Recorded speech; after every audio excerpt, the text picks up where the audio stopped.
महादेव हमसे खुश हैं। इसी से संबंधित एक और प्रश्न है, हम कैसे भक्ति करें कि महादेव खुश रहें?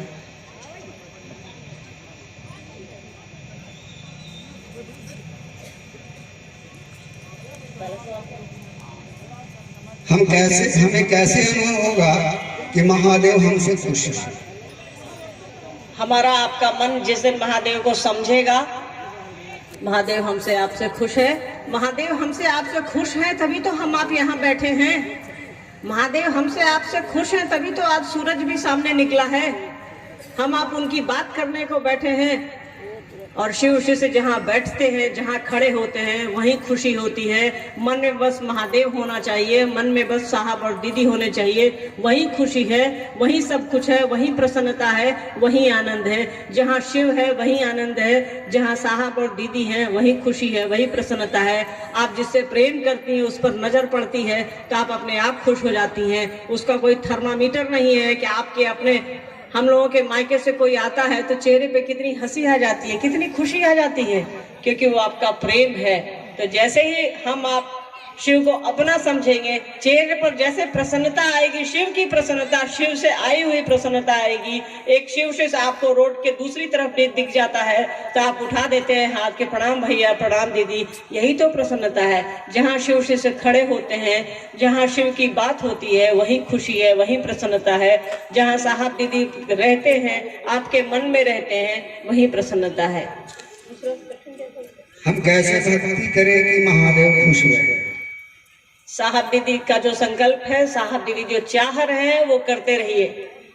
और शिव ने आपको धरती पर भेजा है, ये हमारी आपकी यात्रा है, ये हमारा आपका घर नहीं है। समझिए हम आप बाजार आए हैं, हमको और आपको तो घर जाना है। हम आप कहते हैं कि मेरा घर गया है, मेरा घर पटना है, मेरा घर वजीरगंज है, पर ये आपकी यात्रा है। अगर ये घर रहता तो हम आप मरते नहीं। मतलब कहीं और हमको और आपको जाना है, तो उस जाने की प्रक्रिया में शिव को पकड़े रहिए, साहब दीदी को पकड़े रहिए, सभी प्रसन्नता में ही रहेंगे, सभी आनंद में ही रहेंगे। शिव गुरु की दया क्या है? शिव गुरु की दया है कि हम आप यहाँ बैठे हैं, एक दूसरे से प्रेम है हम आपको, हम आप यहीं बैठे। अब तो भाई भाई में प्रेम नहीं है, जिस माँ बाप से बच्चे पैदा लेते हैं आपस में प्रेम नहीं है। हम आप कैसे एक दूसरे के साथ बैठे हैं, ये प्रेम का सबसे बड़ा उदाहरण है। ये शिव शिष्यता और शिव की दया का सबसे बड़ा उदाहरण है कि आज यहाँ हजारों की संख्या में हम आप बैठे हैं और मुझ जैसे आदमी की बात सुनने के लिए आप यहाँ बैठी हैं। यही शिव की दया है, यही गुरु की दया है, यही हमारा आपका मन है। हम आप एक सीधी दिशा में चलते रहे, शिव की दया हम पर और आप पर आती रहेगी, मिलती रहेगी। साहब जो जैसा चाहते हैं, साहब जो जैसा चाह रहे हैं, वो कह रहे हैं आओ चले शिव की ओर, उनकी उंगली पकड़े पकड़े चले हम आप। यही शिव की दया है कि साहब दीदी के संकल्प के साथ हम आप चलते रहें। यही गुरु की दया है कि हमारा और आपका मन जो है विशाल हो रहा है, ऊपर उठ रहा है। नहीं तो जगत के जंजाल में तो हम सभी फंसे हैं, फंसे ही रह जाएंगे। गुरु की दया से ही हमारा आपका मन जो है ऊपर उठेगा और सभी एक साथ शिव की दिशा में चलेंगे, साहब दीदी के साथ चलेंगे, शिव के राजमार्ग पर चलेंगे। यही उनकी दया से ही सब कुछ है, उनकी दया से ही सब कुछ है। हम आप हैं, पूरी सृष्टि है, उनकी दया से ही सब कुछ चल रहा है। ये अलग बात है कि हमको और आपको यहाँ मांगने की जरूरत नहीं पड़ती, दया ऐसे ही मिलती है। जैसे सूरज की रोशनी हमको और आपको ऐसे ही मिल रही है, वो किसी पर भेदभाव नहीं कर रही है कि इधर पड़ रही है इधर नहीं पड़ रही है, सबको बराबर से पड़ती है। तो गुरु की दया सब पर बराबर से रहती है, शिव की दया ऐसी है। नारी सभ्यता क्या है, दीदी समझाने का प्रयास है।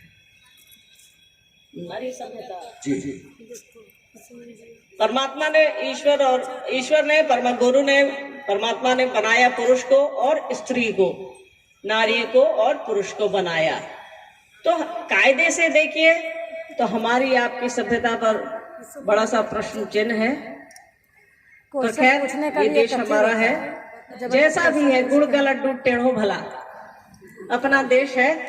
एक बार और तो हम आप जो ईश्वर की सृष्टि के बाद से उसने जो बनाया हमको और आपको, हम लोग चले आ रहे हैं, हमारे ऊपर की पीढ़ी चली आ रही है। समाज के साथ, परिवार के साथ, अपनों के साथ, मन से बेमन से, यही हमारी सभ्यता है, यही हमारी संस्कृति है। हम अपनी परंपराओं को ढो रहे हैं। अच्छी परंपराओं को ढोना चाहिए, बुरी परंपराओं को छोड़ देना चाहिए। तो बुरी परंपरा और अच्छी परंपरा का भेद आपको ज्ञान से आएगा, जो गुरु देते हैं। गुरु ही हमको और आपको अंधकार से प्रकाश की ओर ले जाते हैं। तो वो समय आएगा जब हम आप अंतर कर सकें कि कहाँ सांप है, कहाँ बिच्छू है और कहाँ की जमीन सूखी हुई है।